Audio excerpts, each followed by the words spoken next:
Hello everyone, welcome back to the Mark Dasak, your trusted guide for defense exam preparation. This is the third episode of our PYP series where we break down the previous year paper of CAPF Assistant Commandant General Studies, not just to find the right answer, but to understand the logics, patterns, and most importantly, how to use the elimination tree techniques to increase your accuracy. In today's session, we will cover the remaining part of 2024 paper and analyze the type of questions that are often repeated, twisted, or framed to test your conceptual clarity.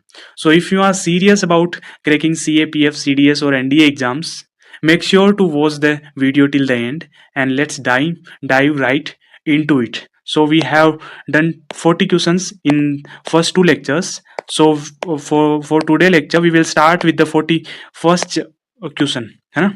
So without wasting further time, let's just directly move towards the question.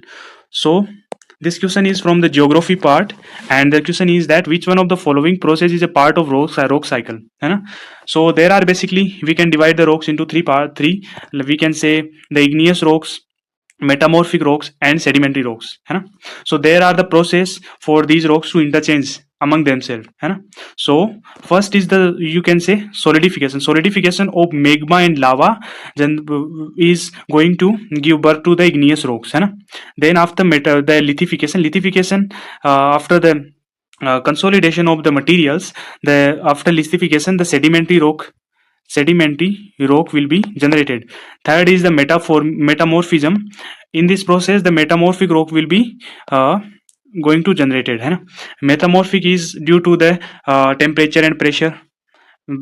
So this all three will be the correct. All three are the part of the rock cycles. So option D will be the correct answer for 41st question, है ना? And इसमें आप वो वाला concept भी लगा सकते हो जहाँ पे हमने बताया है आपको कि ये जब आप तीन हो, all three will be the right, option D will be the correct. We discussed three papers, three episodes. In every episode we have seen this type of this format of question, and every time we have seen the only answer is D, यानी कि all three are right. So now you have the right time to believe on your mentor and focus on the strategy that I am teaching you. Don't go with any other blind guesses. You have to be very scientific about your guesses, है ना? So without any further comments, let's move towards the 42nd question. We'll consider the following statement regarding the temperature of the earth surface. अर्थ के surface के temperature के regarding कुछ है, वो देखते हैं. The temperature of the surface is determined by the net radiation. Yes, definitely incoming and outgoing radiations का जो net होता है उसके हिसाब से ही जो temperature of surface determine होता है. Second is the net radiation produces a radiant energy flow that can heat or cool the surface. Yes, definitely ये भी correct होगा, है ना? Third is the net radiation balance is usually positive in the daytime, है ना? During the day time and negative during the night time. ये तो concept normal वाला कॉन्सेप्ट है. ये तो मतलब कि अगर थोड़ा बहुत भी अगर जनरल स्टेटमेंट है, if you have like basic knowledge then you can make them correct. Fourth is soil surface loses energy as temperature increase during the day time, है ना? So this concept is wrong. Soil surface lose नहीं करता energy. Temperature बढ़ता है तो energy भी बढ़ती है ना? इंक्रीज होगा, इंक्रीज, है ना? So option D is incorrect and all the three are correct. So here option C will be the correct answer, है ना? So this is how, with the common sense, with the basic knowledge and the right approach, you can approach this paper easily and fetch the good marks. Let's move towards the 43rd question. The question is, consider the following statement. Black soil. ये repeated concept है. Soil पे question हर साल आता है. Every year every paper have the question from the soil part, है ना? Black soil is considered suitable for growing rain fed crop. Yes, definitely suitable होती है rain fed crops के लिए. Black soils can retain moisture for a prolonged period, adding crops to survive even in the dry season. Yes, definitely ये black soil की property है. So the option A will be the correct. और ये वाला इसको satisfy भी कर रहा है ना? कॉम्प्लीमेंट भी कर रहा है, जैसे कि black soil is consider suitable for growing rainfall. Black soil क्यों सुटेबल है? क्योंकि black soil can retain the moisture for prolong period, adding the crops to survive even the dry season, है ना। So option one, option A is that both statement are correct, definitely are correct, और statement two is the correct explanation of statement one, definitely yes, option A will be the correct answer, है ना। Late me just okay erase everything. Let's move toward the 44th question.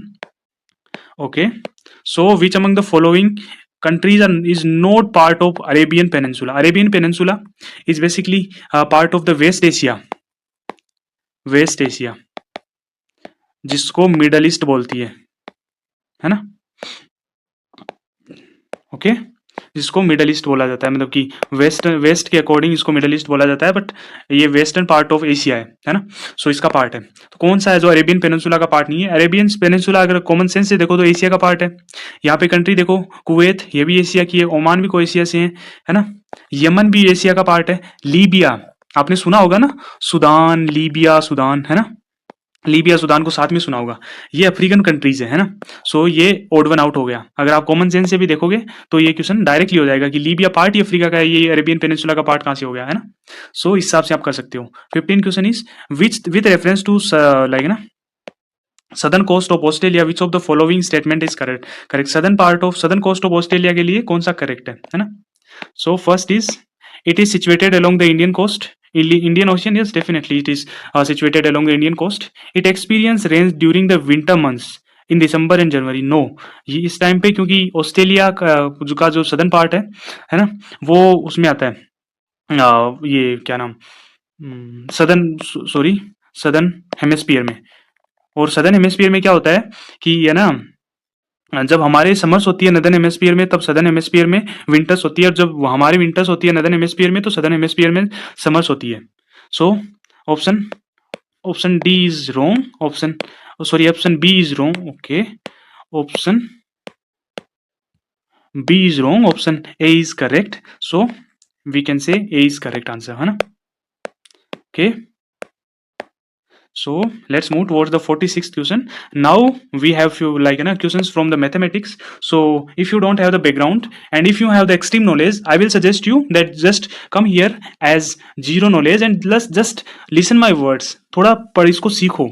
You don't require knowledge in mathematics. You need skills about the critical thinking you need for mathematics, है ना. So basic knowledge plus critical thinking plus presence of mind, है ना. Reminder when 1 plus 1 into 2, है ना, ऐसे ऐसे ऐसे करके, है ना, इनको अगर 8 से डिवाइड करें तो रिमाइंडर क्या होगा। अब अगर आप इसको देखो कि 1/8 करो इसको, है ना, कितना आएगा रिमाइंडर, 1 आएगा। इसी प्रकार 1 into 2 का क्या होगा, 2 हो जाएगा, उसका रिमाइंडर कितना आएगा, है ना, इसका भी 2 आ जाएगा रिमाइंडर। इसी प्रकार इसका करो 1 into 2 into 3/8, ये कितना हो गया 6/8, इसका रिमाइंडर कितना आया 6 आया, है ना। इसके बाद क्या आएगा 1 into 2 into 3 into 4/8, है ना, इसका रिमाइंडर क्या आएगा, ये कितना हो जाएगा 24/8, ये इसका रिमाइंडर आ जाएगा 0। यहाँ पे क्या अगर कॉमन सेंस भी लगाओ, है ना, 8 किससे बनता है, 8 किससे बनता है 2 into 4 से बनता है ना। तो यहाँ पे देखो कि अगर यहाँ पे हम अगर 4 तक पहुंचे तभी हमारे पास 2 और 4 आ गए, 2 and 4 आ गए, है ना। तो अगर हम 5 में जाएंगे तो यहाँ पे 5 आ जाएगा, फिर भी 2 और 4 रहेंगे तो ये तो पूरा डिवाइड हो जाएगा। इसी प्रकार 6 कर लो, इसी प्रकार 7 कर लो, इसी प्रकार 8 कर लो, कुछ भी कर लो, आगे वाले सारे के सारे 0 हो जाएंगे, है ना। हमें कहाँ तक देखना है, हमें ये देखना है एक वाला, इस वाला, इसके बाद में सारा का सारा 0 हो रहा है ना। तो ये कितना हो गया 1 प्लस ये कितना हो गया 2 प्लस ये कितना हो गया 6 हो गया /8, इतना कर लो, है ना। ये कितना हो गया 1, ये 9 हो गया, 9/8, remainder will be 1। So option A is correct. इसमें बताओ कौन सा रॉकेट साइंस लगा, नहीं लगा, मैथमेटिक्स का कॉन्सेप्ट था। अगर थोड़ा बहुत भी अगर आप कॉमन सेंस लगाओ तो हो जाएगा। इस वाले में देखते हैं, the angle made by the sector having area 1/6 of the area of a semi circle है, ये सर्कल है 365 डिग्रीज होता है सर्कल में, ये सेमी सर्कल हो गया 180 डिग्री हो गया, है ना। 180 डिग्री 1/6 पार्ट ऑफ 180 डिग्री क्या पूछा है ना।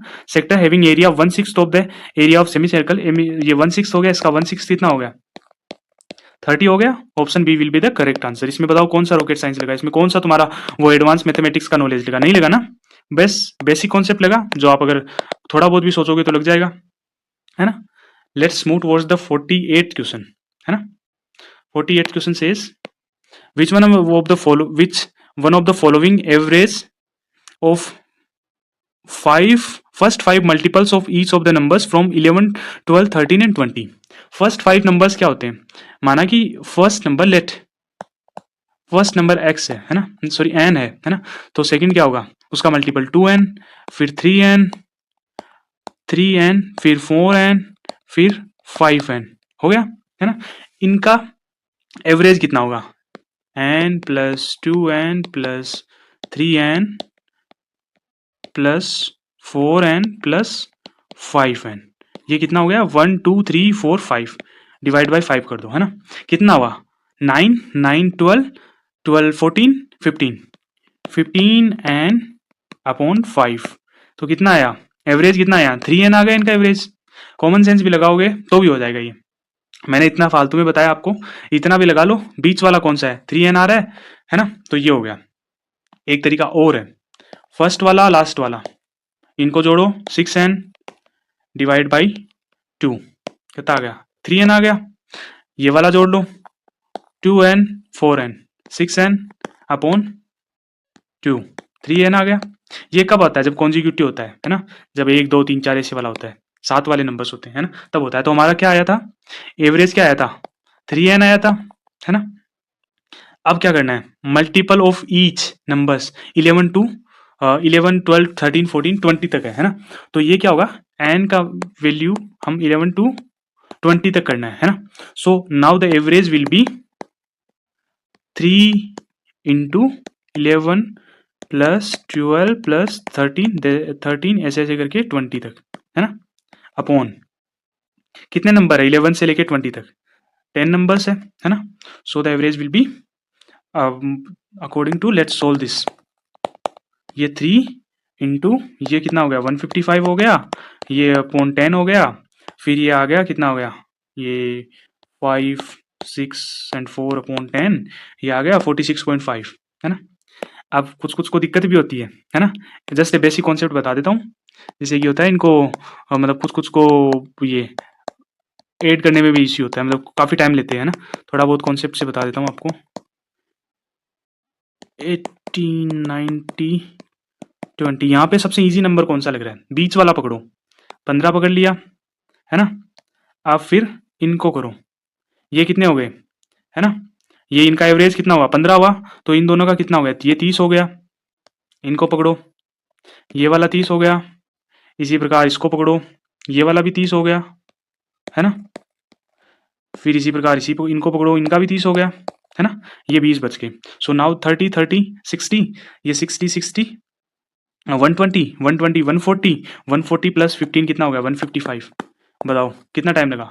Just the brainstorming and the presence of mind will help you in making this very easy. So now question is the statement is correct, है ना। the average of four numbers 1 10 15 20 25 and 17.5, इनका मतलब इनका average इतना आएगा 17.5। so let's see, ये हो गया 10 15 20 और 25 अपॉन कितना हो गया 4 आ गया, ये कितना हो गया 30, ये कितना होगा 40, ये हो गया 70 अपॉन 4, 70 अपॉन 4 ये 35 अपॉन 2, 35 अपॉन 2 का हो गया कितना 34 का 70, 1 का 0.5, ये हो गया 70.5, करेक्ट।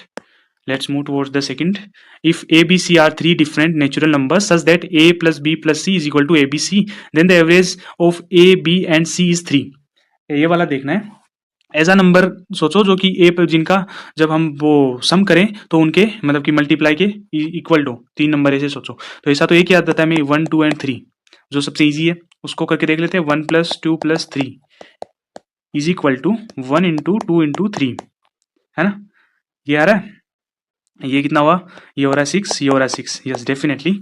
अब इसमें देखते हैं कि then their average will be of A B C will be 3 है। इनका एवरेज कैसे निकालेंगे 1 प्लस 2 प्लस 3 अपॉन कितने 3 है, तो इनका एवरेज कितना हुआ, ये कितना हुआ, है ना 1 प्लस 2 प्लस 3, ये कितना हो गया 6 हो गया, 6/3 इज इक्वल टू 2। तो हमें तो इन्होंने 3 दे रखा है, यहाँ पे 2 आ रहा है, तो ये नहीं होगा, option B is wrong, so option A is correct. Okay, so let's move towards the next question. Question number 50. The ratio of the present age of x and y है ना is equal to the ratio of the present age of y and z. Ratio of x and y is equal to ratio of y and z. इसको ऐसे भी लिख सकते हैं, x upon y is equal to y upon z, है ना। If the present age of y is equal to 15, y is equal to 15 है ना, then which of the following can be the sum of the ages, है ना। So y is equal to 15 दे रखा है, सो यहाँ पे वैल्यू रखते हैं y की 15, x upon 15 is equal to 15 upon z। So इसको ये हो गया x z is equal to 225। अब ऐसी वैल्यूज देखो, है ना, जो x and z is equal to 225, ऐसी वैल्यू देखो जो 225 के आसपास 225 बने, जिनको मतलब कि जो मतलब कि मल्टीप्लाई करने पे, तो ऐसा नंबर तो हमारे पास एक ही लग रहा है, मतलब कि एक अगर थोड़ा बहुत कॉमन सेंस से देखें तो ये हो जाएगा 25 इंटू 9, ये कितना हो गया, है ना, 225 हो गया। So we can say x is equal to 25, z is equal to 9, है ना। So following that can be sum of the age of x and y and z। तो इनकी टोटल एज का कितना होगा, 25 प्लस 9 प्लस 15, ये कितना हो गया, 49 हो गया। Option C will be the correct. इसमें थोड़ा बहुत ही इसमें ये सोचने की जरूरत है कि ये 225 को हम कैसे तोड़ रहे हैं, है ना। This is the game changer here, so you have to take care about that. बस इतना ही देखना था इसमें, और कुछ खास है नहीं। 51 में चलो, 51 को मैं आपको ट्रिक से सोल्व करवाता हूँ। इसमें अगर आप कॉमन सेंस भी लगाओ तो x की वैल्यू रखो, x का वैल्यू रखो 1, है ना। पहले क्वेश्चन पढ़ लेते हैं। If x plus 1 upon x is equal to 2 then which one of the following is the what is the value of, इसकी वैल्यू क्या है, x की वैल्यू रख दो 1, तो 1 plus 1 upon 1 is equal to 2, ये भी हो गया 1, ये भी हो गया 2, ये भी हो गया 2, हाँ सेटिस्फाई कर रहा है। हम अगर x की वैल्यू 1 रख रहे हैं तो सेटिस्फाई हो रहा है। इसमें भी रखो, फिर इसकी वैल्यू देख लेते हैं, 32 प्लस 1 अपॉन 1 की वैल्यू भी 32, तो इसकी वैल्यू भी 1 आ गई, ये 1 अपॉन 1 आ गया इज इक्वल टू 2 आ रहा है, तो इसकी वैल्यू आ जाएगी D, option D is correct. इसकी वैल्यू आ जाएगी 2 only. So 51 we have done. Let's move towards the 52nd question. Okay okay, just let me give time to, okay, the shopkeeper sold a product at 30% loss, है ना। had his selling price been 150 more, he would have made a profit of 10%. what was the cost price, है ना। let cp is equal to x rupees, है ना, x rupees हो गया। पहले selling price कितनी थी, है ना, कितना होगा 30%, वो पहले सेलिंग प्राइस मान लेते हैं x है ना, कॉस्ट प्राइस x है ना, x में से हम कितना मतलब कि प्रोडक्ट को 30% लॉस पे बेच रहा है ना। सो ये कितना हो गया, x की वैल्यू इज इक्वल टू 1 करके, है ना, तो ये कितना हो गया 1 अपॉन 0.3 सॉरी 0.3x पे बेच रहा है, सर का लॉस हो रहा है, तो उसके पास कितना मतलब वो कितना वो बच रहा है इसके पास 1.7x, है ना, सॉरी 0.7x बच रहा है ना। अब यहाँ से पढ़ो, had he selling price been 150 more, selling price अब इस पे बेच रहा था, है ना। अब इसमें कितना जो बता रहा है, जैसे बता रहा है वैसे ही करो, है ना। इसमें 150 मोर हो, है ना, then he would have made a profit of 10%, है ना। प्रॉफिट 10% किस पे होता है, सीपी पे होता है ना, सीपी पे होता है, कॉस्ट प्राइस पे प्रॉफिट होता है। इसका 1% 10% कितना होगा, ये 1 सिर्फ x नहीं है, ये 1x है ना, तो यहाँ पे 1 है, 1 का 10% कितना होगा 0.1, है ना, तो ये कितना हो जाएगा 1 प्लस 1, है ना, तो ये कितना हो जाएगा 1.1x, है ना। सो इसके मतलब कि बाद में ये इक्वल हो जाएगा, क्योंकि यहाँ पे प्रॉफिट और जो हमने निकाला प्लस ये इक्वेशन देर की इक्वेशन बन गई। सो लेट्स फाइंड आउट क्या होगा इसमें, है ना। इसमें हो जाएगा इज इक्वल टू 0.4x हो जाएगा, x इज इक्वल टू ये कितना हो जाएगा 0.4 हो जाएगा, है ना, ये उठाओ यहाँ पे 10 हो जाएगा, ये कितना हो जाएगा लास्ट में, ये इससे कट जाएगा, है ना, ये 2 ये 5, ये हो जाएगा 75 इंटू 5 इज इक्वल टू हो जाएगा ये वाला 375। So option B will be, so option A will be the correct answer, है ना। Let's move towards the 53rd question. 53rd question says that ये A, B, C can finish a work in 20 days, 30 days, 25 days, and 30 days respectively. They start working together, but B quits after working for 3 days. In how many days? How many days from the start cell the work will be completed? So first ये देख लेते हैं, है ना, कि सबकी efficiency निकाल लेते हैं, कितना वर्क है वो देख लेते हैं, है ना. सो हम इसको इस हिसाब से सोल्व करेंगे. ये हो गया ए कितना कर रहा है ना, ए को कितना 20 डेज, है ना. बी कितना हो गया 25 डेज, है ना. सी को कितना लगेगा 30 डेज, है ना. अब इनका एलसीएम ले ताकि ना वो हम जो पूरा वर्क है वो कैलकुलेट कर सके. इनका एलसीएम अगर आप देखोगे तो आ जाएगा 300. अब हमारे पास टोटल वर्क दे रखा है प्लस डेज दे रखे हैं, तो इससे हम एफिशिएंसी निकाल सकते हैं कि कितना एफिशिएंट है, कितना यूनिट काम कर सकता है एक दिन में, है ना. सो कितना काम कर सकता है एक दिन में, ये हो गया 50 यूनिट. 50 यूनिट काम करेगा ये वाला कितने करेगा, ये वाला करेगा 12 यूनिट, है ना. ये वाला कितने करेगा 10 यूनिट करेगा काम, है ना. सो एक दिन में टोटल कितना वर्क करेंगे अगर तीनों साथ हो तो ए प्लस बी प्लस सी, है ना. तो तीनों की एफिशिएंसी जोड़ो, इसकी 15, इसकी 12, इसकी 10. सो ये कितना हो गया 25, ये कितना हो गया 37 होगी इनकी एफिशिएंसी तीनों की मिला के, है ना. सो ए प्लस बी एक दिन में मिला के 37 यूनिट काम करते हैं, है ना. नाउ हमें क्या दे रखा है 3 दिन साथ में काम कर रहे हैं, है ना. They are working together for 3 days. So 3 days कितना एक दिन में कितना 37, ये कितना हो गया, ये हो गया 1 यूनिट, सॉरी वो ना 1 यूनिट. सो ये कितना हो गया 111 यूनिट हो गया, है ना. सो नाउ रिमेनिंग कितना बचा, ये बचा 189 रिमेनिंग बचा वर्क, है ना. अब 189 में क्या है ना कि ये बी तो क्विट कर जाएगा, है ना. तो ये वाला क्विट कर जाएगा. अब हमें क्या देखना है ए प्लस सी ये मिलके कितना कर रहे हैं 25 यूनिट वर्क कर रहे हैं एक दिन में, है ना. सो अब 189 को अगर हमें 25 डेज में करवाना है ना, 25 डेज की एफिशिएंसी से 189 कितने दिन में कर पाएंगे, है ना. सो इसको निकालने के लिए करेंगे 189 अपॉन 25. तो ये आ जाएगा हमारा कितना आ जाएगा 25 से देखोगे. सो ये आ जाएगा हमारा 7, ये इतना आ जाएगा, है ना. सॉरी ये 25 आ जाएगा, है ना. प्लस क्या पूछ रहा है हमें in how many days from the start shall the work. Start से कुछ लोग यहीं तक आंसर छोड़ आते हैं जो नहीं करना है आपको, है ना.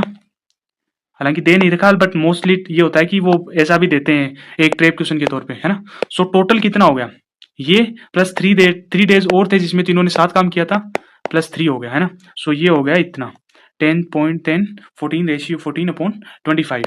So this is how you can approach this type of question. अब आते हैं 54th क्वेश्चन पे. 54th says 2 taps A and B can fill a tank with 20 minutes and 15 minutes respectively. A third tape C can empty the full tank in 6 minutes.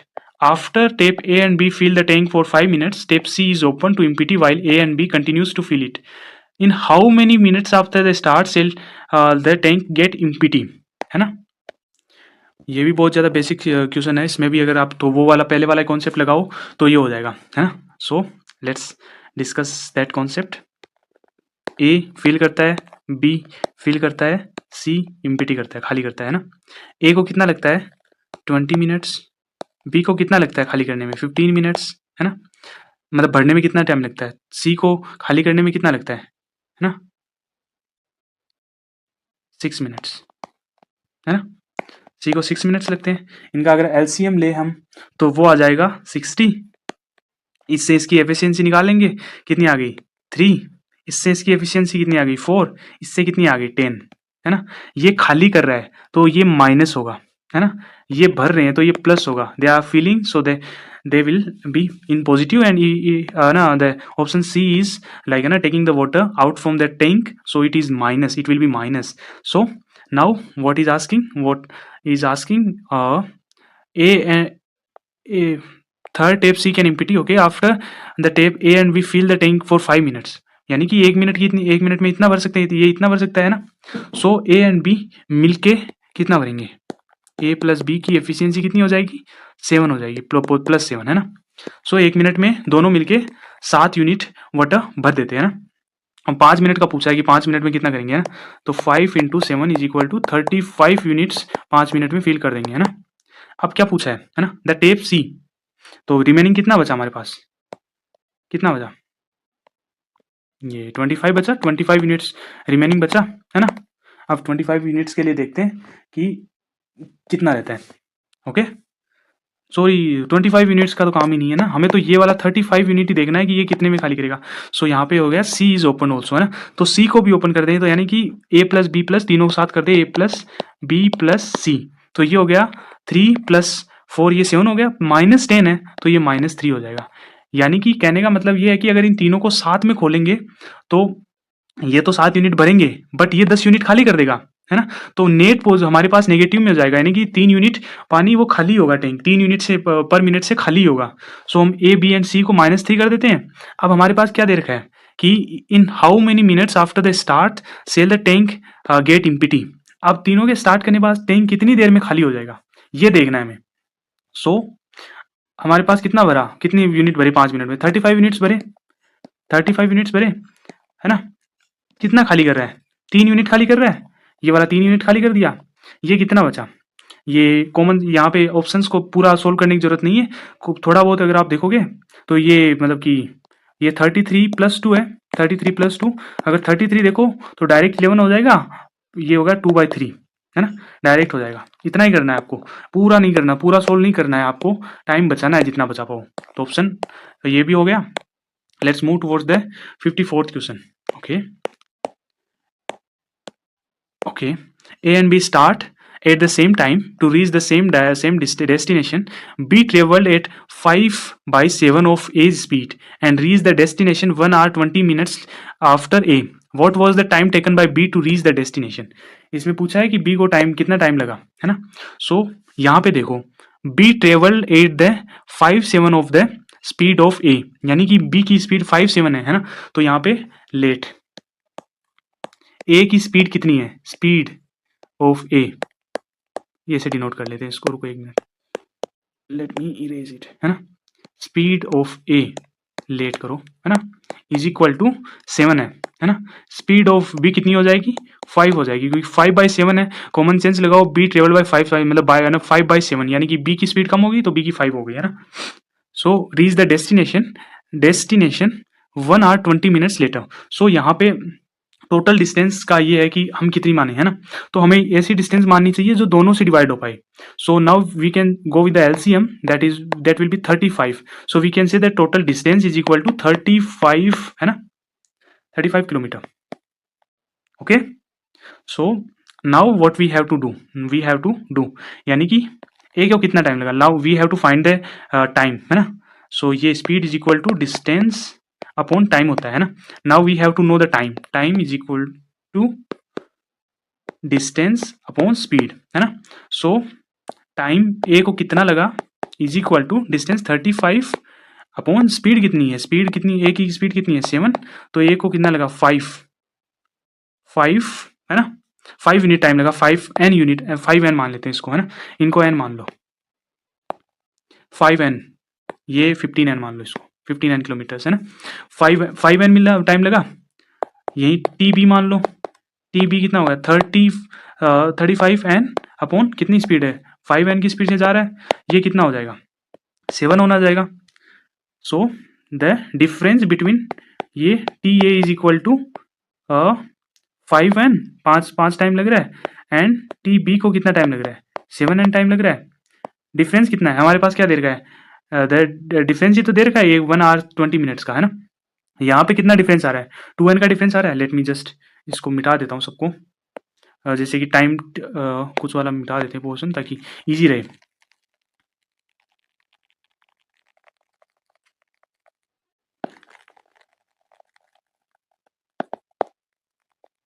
Okay, let me just wipe it out so that we can understand it easily. Okay, so T A and T B के बीच में कितना आ जाएगा 2n हो जाएगा। यहाँ पे कितना है 1 hour 20 minutes. So for our convenience we can say change it into minutes, है ना. तो ये कितना हो गया, ये 80 minutes हो गया, है ना. So 80 minutes is equal to कितना हो गया, 2n के बराबर है. n क्या हो गया, है ना. n इज इक्वल टू क्या हो गया, 80/2 यानी कि 40 हो गया, है ना. सो n की वैल्यू, अब हमारे पास टाइम a को कितना टाइम लगा, T A is equal to, sorry हमें डायरेक्ट b का ही टाइम निकालना है ना, डायरेक्ट b का ही निकालो, है ना. T B is equal to 7 into 40, ये कितना हो गया 280. 280 कितना हो गया 240 प्लस 40, ये कितना हो गया 4 आवर्स, है ना. ये 40 minutes. So 4 hours 40 minutes, option A will be the correct option, है ना. So this is how you can go with the 35th question. 36th is, there are a hike in petrol price by 12%. By how much percent should a person decrease his petrol consumption so such that there is no change in his expenditure on the petrol? Okay. So इसमें total हम क्या मतलब ये देख सकते हैं कि अगर कॉमन सेंस से देखा जाए, एक बार क्वेश्चन पे वापस जाते हैं. So there is an hike in the petrol prices by 12%, है ना. सो द प्राइजेस, लेट पहले प्राइजेस थी 100 रुपीज़. ओके यार वेट, है ना, पहले 100 रुपीज़ थी, फिर 12% हाइक हुआ तो 112 हो गई, है ना. So by how much percent should a person decrease his petroleum consumption, consumption कितना हो गया, है ना. तो यहाँ पे 1 लीटर का प्राइस पहले 100 था, फिर 112 हो गया, है ना. सो लेट कि वो 1 लीटर पेट्रोल खर्च करता है ना, इज इक्वल टू, सो अब उसको करना पड़ेगा, मतलब कि अब 112, है ना. सो यहाँ पे अब कितना कंजप्शन को कम करना पड़ेगा, तो x की वैल्यू निकालनी है हमें, है ना. तो यहाँ पे x की वैल्यू निकालने के लिए यहाँ पे देखेंगे तो इनकी वैल्यू, अब क्योंकि इसका भी हमें मतलब कि यही है ना 100 रुपीज़ ही निकालना है, इसको भी हमें 100 तक ही रखना है ना, इनको इक्वल करना है. तो हम अब देखते हैं कि x की वैल्यू मतलब कि कितना डिक्रीज होता है. सो नाउ ये हो गया 100 is equal to x into 1112, है ना. इसको अगर इस तरफ लेके जाएं 100/1112, ये कितना हो जाएगा, ये हो जाएगा इंटू, अगर परसेंटेज में हम अगर ये ना 100 से कर रहे हैं तो इसको 100 से कर देंगे, ये ऑलमोस्ट आ जाएगा 89.28% आ जाएगा परसेंट, है ना. इतना हो जाएगा, इतने का हमें मतलब कि इतने रुपए इतना पेट्रोल मतलब कि लेंगे, एक्स की वैल्यू इतना हो जाएगा, है ना. इतना परसेंट यानी कि 8 पॉइंट कुछ हो जाएगा, है ना. सो नाउ ऑप्शन के हिसाब से जाते हैं. सो हमें कितना रिड्यूस करना पड़ेगा, है ना. तो 100 माइनस, ओके, ये हो जाएगा 100 माइनस 89.28. सो ये आ जाएगा ऑलमोस्ट ऑप्शंस के हिसाब से देखें तो option C will be the nearest, है ना. सो इस हिसाब से इसको कर सकते हैं. Let's move towards the 57th question. ये हो गया 19A plus 19B plus 19C is equal to 437, है ना. सो इनमें से 90, तो क्या होगा, व्हाट इज द मीन क्या होगा, है ना. तो यहाँ से 19 को कॉमन ले लेंगे हम, तीनों में A plus B plus C is equal to 437. अब यहाँ पे इसको उस तरफ भेज देंगे, डिवाइड में चला जाएगा, ये हो जाएगा 19 से डिवाइड हो जाएगा, ये 19 से डिवाइड होके इसमें बन जाएगा कितना होने का, ये आ जाएगा 1938, है ना. ये 2 हो जाएगा, ये 38 के बाद में कितना हो जाएगा 57, ये हो गया 23, है ना. So a plus B plus C is equal to कितना आ जाएगा 1, a plus B plus C का कितना आ जाएगा वैल्यू 23 आ जाएगा. So now we have to find the mean. So mean क्या होता है, a plus B plus C by 3 यानी कि 23/3. ये कितना हो जाएगा, ऑप्शंस के हिसाब से देखिए 23 नियरेस्ट किसके है, जो 3 से डिवाइड होगा 21 के, 21 कितना होगा 7, है ना. 7 से प्लस होगा, 7 से प्लस मतलब कि ये 2/3 होगा, है ना. 2/3 को देखें तो ये हो जाएगा 7.66. So option B will be the correct option, है ना. So now move towards the 58th question. 58 is, out of the 6 digit 1 2 3 4 5 and 6, how many 2 digit numbers can be formed without the repetition. so इसका concept है, हमें 2 digit number find करने, है ना. सो box बना लो जो रिपीट नहीं होनी चाहिए, रिपीट नहीं होना चाहिए मतलब कि. सो पहले में कितना ऑप्शन है हमारे पास बढ़ने का, एक भी बढ़ सकते हैं, 2 भी भर सकते हैं, 3 भी भर सकते हैं, 4 भी भर सकते हैं, 5 भी भर सकते हैं और 6 भी भर सकते हैं। कितने ऑप्शन है? 1 2 3 4 5 6, 6 ऑप्शन हो गए हमारे पास, है ना? भरने के 6 ऑप्शन भरने के हो गए, है ना? इस वाले में देखते हैं, इस वाले में क्या है ना कि अगर हमने 1 यहाँ पर दिया, क्योंकि रिपीटेशंस नॉट अलाउड है ना? विदाउट रिपीटेशंस है ना? तो यहाँ पे अगर 6 भर दिया, यहाँ 6 नहीं आना चाहिए, यहाँ 1 भर दिया, यहाँ 1 नहीं आना चाहिए, यहाँ 2 भर दिया, यहाँ 2 नहीं आना चाहिए, यहाँ 3 भर दिया, यहाँ 3 नहीं आना चाहिए, 5 भर दिया, 5 नहीं आना चाहिए, है ना?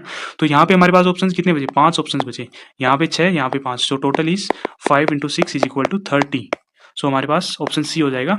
30 फॉर्म्स होती है जहाँ पे हम मतलब कि बना सकते हैं इस वाले को, है ना?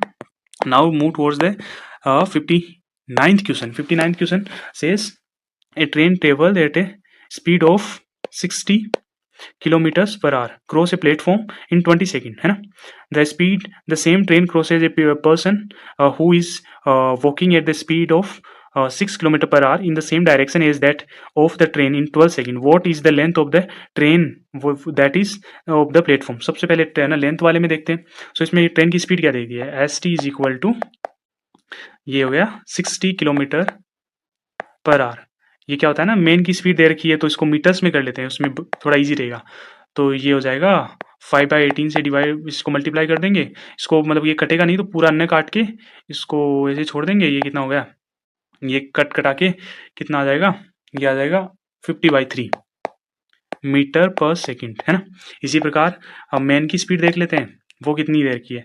6 दे रखी है, 6 × 5/18, है ना? ये वाला हो जाएगा, ये 3 से डिवाइड हो जाएगा, ये कितना हो जाएगा? 5/3 हो जाएगा, 5/3 मीटर पर सेकंड। सो हमें एवरेज स्पीड निकालनी है ना? तो क्या दे रखा है? crosses platform in 20 seconds, the same train crosses a person who is walking at the speed in the same direction। Same directions में है तो स्पीड मतलब कि वो हो जाएगी, वो आपस में माइनस हो जाएगी, है ना? तो average speed is equal to ये ट्रेन की स्पीड माइनस मेन की स्पीड। तो यहाँ पे हो जाएगा ट्रेन की स्पीड कितनी है? 50/3, और ये माइनस मेन की स्पीड कितनी है? 5/3। ये यहाँ पे मीटर पर सेकंड है भी है ही, तो यहाँ पे कितनी हो जाएगी? इसको देखें तो ये 45/3 हो जाएगा इज इक्वल टू, ये हो जाएगा 15 मीटर पर सेकंड की स्पीड से चल रही है ना? एवरेज स्पीड इतनी हो गई, है ना?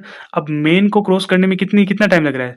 12 सेकंड्स, है ना? सो नाउ डिस्टेंस, जो डिस्टेंस टेबल की वही तो इस ट्रेन की जो लेंथ होगी। सो लेंथ ऑफ ट्रेन, है ना? लेंथ इज इक्वल टू, ये होता है डिस्टेंस, सॉरी है ना, स्पीड इनटू टाइम। सो ये कितनी हो जाएगी? 180 metre. So the length of the train will be 180 metre. So option मतलब कि सी और डी में से हम एक होगा, है ना? इनमें से पहुंच सकते हैं।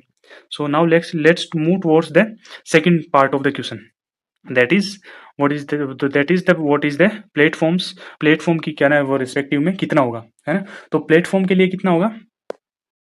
ओके कुछ पार्ट मिटा देते हैं ताकि इजी रहेगा, है ना? जितना चाहिए उतना रख लेते हैं, बाकी मिटा देते हैं। 2 मिनट जस्ट वेट। ओके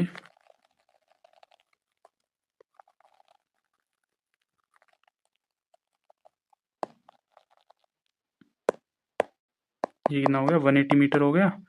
ये ट्रेन की स्पीड कितनी होगी? Speed of train 50/3 metre per second है। Speed of men is equal to 5/3 metre per second हो गई, है ना? अब क्या दे पूछ रखा है? That of platform, what is the length of train and that of platform. Platform की क्या होगी, है ना? तो हमारे पास ट्रेन की स्पीड है ना? ट्रेन की लेंथ भी है। अब क्या निकालना है हमें, है ना? सो ये हो जाएगा इसमें अगर हम ट्रेन की लेंथ निकाल मतलब कि ट्रेन इसके हिसाब से देखें प्लेटफॉर्म की लेंथ, तो प्लेटफॉर्म को क्रॉस करने में कितना लग रहा है? 20 पे है ना, जो का सेकंड टाइम लग रहा है। So it will be 20 into ये कितना हो गया? 50/3, है ना? जो कि ट्रेन की स्पीड थी, इसको क्रॉस करने में कितना टाइम लग रहा है? तो ये कितना हो जाएगा? 1000/3 हो जाएगा, है ना? तो फिर इसको अगर फिर अगर हम अगर देखें, है ना, तो ये कितनी आ गई? ये उसकी टोटल लेंथ आ गई। ये ट्रेन प्लस प्लेटफॉर्म दोनों की लेंथ आ गई, है ना? ट्रेन की लेंथ प्लस प्लेटफॉर्म की लेंथ ये आ गई, है ना? अब हमारे पास ट्रेन की लेंथ है तो हमें प्लेटफॉर्म की लेंथ चाहिए, है ना? तो इसमें से ट्रेन की लेंथ में से टोटल लेंथ में से अगर ट्रेन की लेंथ को हम निकाल दें, है ना, इसमें से टोटल लेंथ में से ट्रेन की लेंथ को निकाल दें, यानी कि 1000/3 माइनस 180, है ना? सो उसके बाद में जो रिजल्टेंट आएगी वो आ जाएगी प्लेटफॉर्म की लेंथ। अब now we have to just थोड़ा बहुत जल्दी करना पड़ेगा, टाइम बढ़ रहा है और we have 5 questions left now, है ना. So the question is, in a partnership firm, A invest 1/6 of his investment of the total investment for 1/6 of the tenure. B invest 1/3 of the total investment for 1/3 of the tenure, while C invest the remaining part of the full duration. Out of the total profit 46 lakh, what shall B C share, है ना. So we can say let total investment कितनी है ना, investment कितनी हो रही है total, उसको हम मान लेते हैं 1 रुपए की हो रही है ना, for 1 year. Okay okay 1 year के लिए कर लेते हैं. सो फिर इसमें क्या होगा, ए का कितना होगा, 1/6, मतलब कि 1/6 इन्वेस्ट कर रहा है ये, है ना, फॉर 1/7 टाइम के लिए, 1/6 टेन्योर के लिए. तो इसकी टोटल इन्वेस्टमेंट कितनी हो गई, 136 1/36 हो गई. इसी प्रकार बी का देख लेते हैं, बी का कितना है, ये कितना 1/3 पार्ट इन्वेस्ट कर रहा है फॉर 1/3 टेन्योर, है ना. तो ये कितना होगा, 1/9 हो गया टोटल इन्वेस्टमेंट, है ना. सो सी जो रिमेनिंग होता है, सी क्या हो गया, जो इन दोनों का जो क्या है, नहीं जो इसने टोटल इन्वेस्ट किया है उसको, मतलब जो इनका टोटल है उसको पूरे टोटल में से, ओवरऑल टोटल में से माइनस कर देंगे तो हमें सी का मिल जाएगा, that is 1/6 minus 1/3, that will B 1/2, है ना, that will be the half, है ना. तो सी का इतना है, फॉर सी का क्या है, फुल टेन्योर के लिए, है ना, फॉर फुल टेन्योर. तो ये हो जाएगा सी इज इक्वल टू 1/2, है ना. तो सी का भी हो जाएगा. अब इनका रेशियो देखते हैं ना. Ratio of the investment will be, total investment will be, sorry let me just थोड़ा इधर ही सरक जाते हैं. Okay so total ratio, A ratio B ratio C कितना हो जाएगा, ये 1/36 रेशियो 1 कितना हो जाएगा 9, 1/2, है ना. अब क्या होता है, रेशियो को आप ऐसे नहीं लिख सकते, इनको आप सिंप्लीफाई करके लिख सकते हो. इनको 36 से अगर मल्टीप्लाई करेंगे तो 1/4/18 हो जाएगा, है ना. अब हमें क्या निकालना है, अब हमारे पास इनका टोटल कितना हुआ, ये हो गया 23, यानी कि 23 यूनिट्स कितने के बीच इक्वल है ना, 23 units is equal to 46. Okay erase कर लेते हैं ये वाला पार्ट.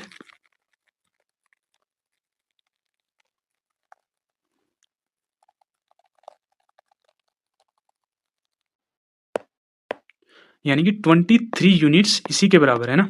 हमें किसका पार्ट चाहिए, हमें सी का शेयर चाहिए, है ना. यहां से एक पावर मिल जाएगा, है ना, यानी कि 23 इज इक्वल, ये कितना हो गया 46 के इज इक्वल टू है ना, 46 लैक्स के इक्वल है ना. हमें एक का निकालना है तो 46 लैक्स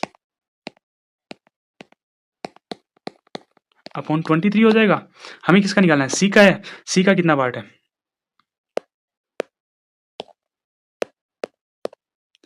सी का कितना पोर्शन है,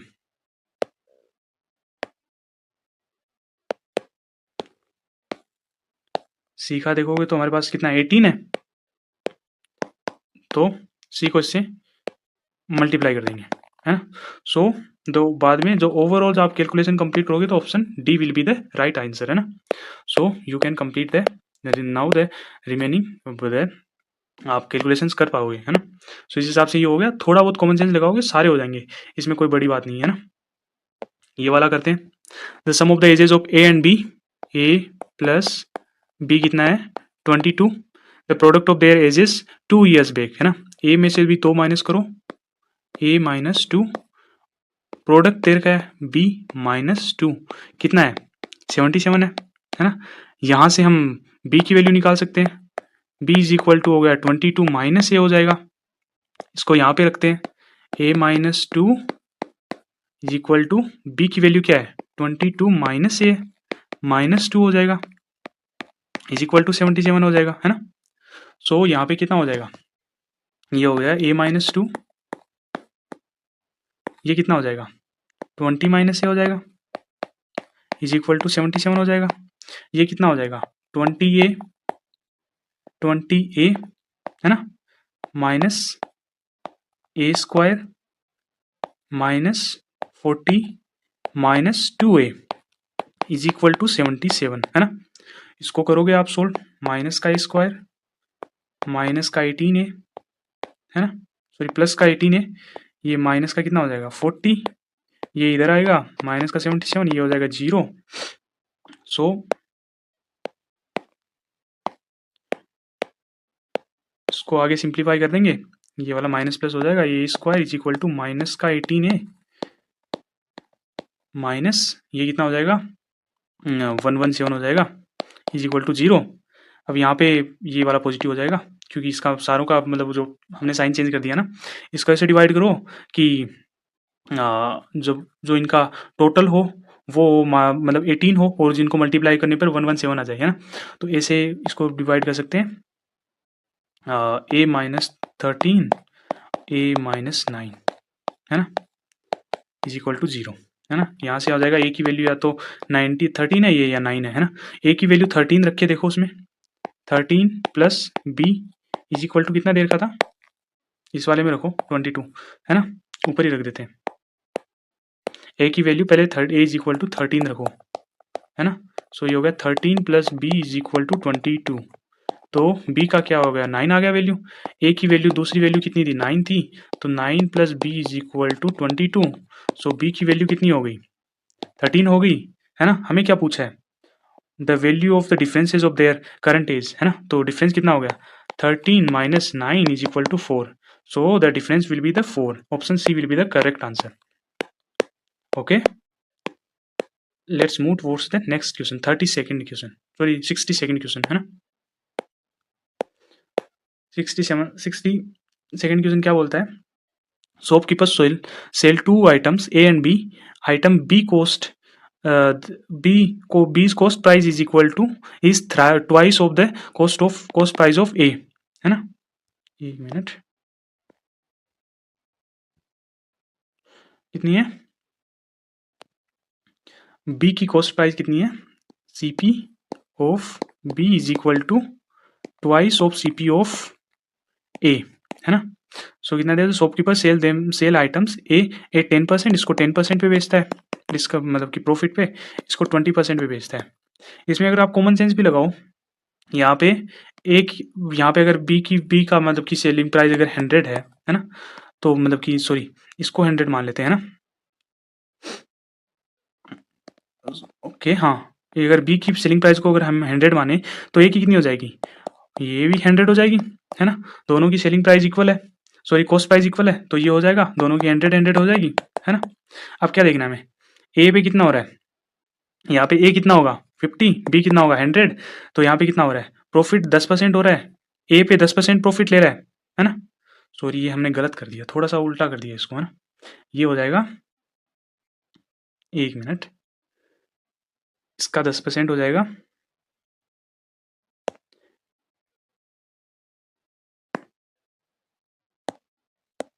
नहीं सही है। इसमें अगर अगर ए को कितने पे बेच रहा है 10% पे बेच रहा है, तो यहाँ पे 50 का कितना हो जाएगा 10%, 55 हो जाएगा, है ना।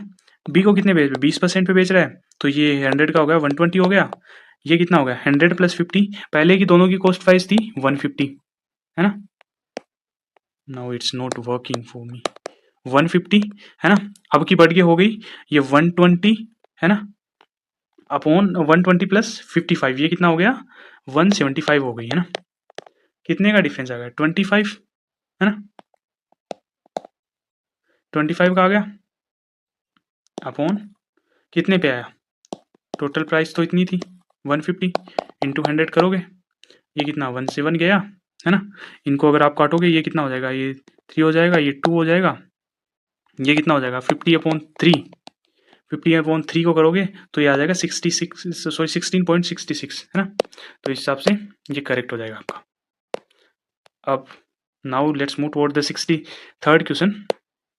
63rd question says out of a class of 100 students 25 plays at least cricket and sorry okay cricket को सी से डिनोट कर देते हैं, इंटरसेक्शन कर देते हैं, फिर 25 at least play cricket plus football, cricket at least 25 को खेलते ही है ना, इतने तो कॉमन होंगे ही, 25 हो गए, okay. And then next is 15 play, 15 क्या खेलते हैं 15 play at least cricket and hockey, hockey, and third is 12 play, क्या कहते हैं 12, football and hockey, okay. And the number of the student playing cricket, cricket वाले कितने हैं 50 है ना, फुटबॉल वाले कितने हैं, यहाँ पे चल ही नहीं रहा, फुटबॉल वाले कितने हैं 37, और ये हॉकी वाले कितने हैं 22 हो गए, है ना। So now we all remember the formula, that is C plus F plus H minus C intersection F minus C intersection H minus C sorry F intersection H। यहाँ पे दे रखा है कि 10 स्टूडेंट्स हैं जो ऑल 3 खेलते हैं ना, यानी कि C H F ऑल 3 खेलते हैं, है ना, सब में कॉमन है वो, है ना, उनको लास्ट में जोड़ देते हैं। ये कितना हो जाएगा 50 प्लस 37 प्लस हॉकी वाले 22 माइनस ये कितना हो जाएगा 25 माइनस हॉकी वाले कितने हैं 15, ये कितना हो जाएगा 12 प्लस ये वाले कितने हो जाएंगे, ये 10 हो जाएगा, ये टोटल कितना हो जाएगा, ये टोटल हो जाएगा वो कितना हो जाएगा 119 पॉजिटिव वाले माइनस 55 ये नेगेटिव वाले हो जाएंगे, तो टोटल 60 कितने हो जाएगा 67 हो जाएंगे, है ना। 67 बाद में क्या दे रखा है, not playing any of the three, है ना। सो टोटल कितना हो गया 100 हो गया, इसमें से 66 कुछ ना कुछ खेलते हैं, तो कौन मतलब कितने हैं जो कुछ नहीं खेलते, माइनस 67, ये कितना हो जाएगा 33।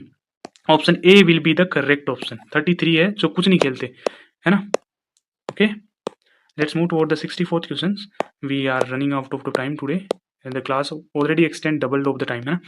A group of 5 people consisting of a couple are to be seated on the round table meeting. What are the total number of the ways in which the sitting arrangement can be made so that the couple do not sit next to each other? इसमें क्या होगा, इसमें क्या होगा कि ये होता है ना n नंबर ऑफ पीपल को एक है ना सर्कुलर राउंड टेबल पे बिठाते हैं ना, तो कितने तरीके से बैठ, कितने तरीके होते हैं, जो एक फॉर्मूला होता है वो होता है n-1 का फैक्टोरियल, है ना। यहाँ पे 5 लोग हैं, 5 माइनस 1 का फैक्टोरियल यानी कि 4 का फैक्टोरियल दैट इज 24। यहाँ पे ये है ना, यहाँ पे दे रखा है बाद में कि एक कपल है ना, वो साथ नहीं बैठ सकते, तो यहाँ पे हम पहले मानते हैं वो साथ बैठे हैं ना, यानी कि अब हम मानेंगे कि 4 ही लोग हैं, है ना, तो 4 माइनस 1 का फैक्टोरियल दे 3 का फैक्टोरियल हो गया, है ना, ये हो गया 6। अब हाँ वो दोनों कपल भी तो अपनी सीट चेंज कर सकते हैं ना, तो ये 2 का फैक्टोरियल और आ गया, ये कितना हो गया, ये 12 हो गया। अब हमने देख लिया कि इनको मतलब कि एक मान के देख लिया, टोटल मान के देख लिया, अब उनका नोट सीटिंग एग्जैक्टली करने के लिए इनमें से टोटल में से जब ये 7 बैठे हैं वो वाला माइनस कर देंगे, तो ये 7 नहीं बैठेंगे, ये 12 आ जाएगा, तो option C will be the correct option, correct answer, option C will be the correct answer. Let's move toward the 65th question and the last question of this session. 65th question says a fair coin is tossed 3 times, the outcome are noted and what is the probability of getting the exact 2 heads, है ना। एक fair coin को 3 बार उछालते हैं तो कितनी बार मतलब 2 बार exactly 2 बार head कितने में आएंगे, तो इसमें से जो 8 प्रोबेबिलिटी बनेगी टोटल, उनमें से अगर आप देखोगे तो एक प्रोबेबिलिटी बनेगी जिसमें 2 बार ये आएगा, एक ये बनेगी, एक ये बनेगी, एक ये बन जाएगी, यानी कि 3 प्रोबेबिलिटी बन जाएगी, है ना। टोटल कितने हैं, टोटल 8 हो जाएंगे, 3/8 हो जाएंगे, option D will be the correct answer. So 65 have answer D. So for today we have done enough and we already exceed the time limit of the class. So I don't want any further time from don't want to eat your further times. So let's wind up the class here. I hope you enjoy the video with the our elimination tricks and with the right strategy that we are approaching. So thank you for being with us. Don't make sure you fill up the Google form so that you can avail the free mentorship program that is for limited period of time. After some period of time that will be the paid mentorship. So if you wanted to avail the free offer, then you can just go today and fill up the form. We have many people who are taking benefit out of this program, so I want you also to be part of this and take the due benefit from this program. Thank you, gentlemen.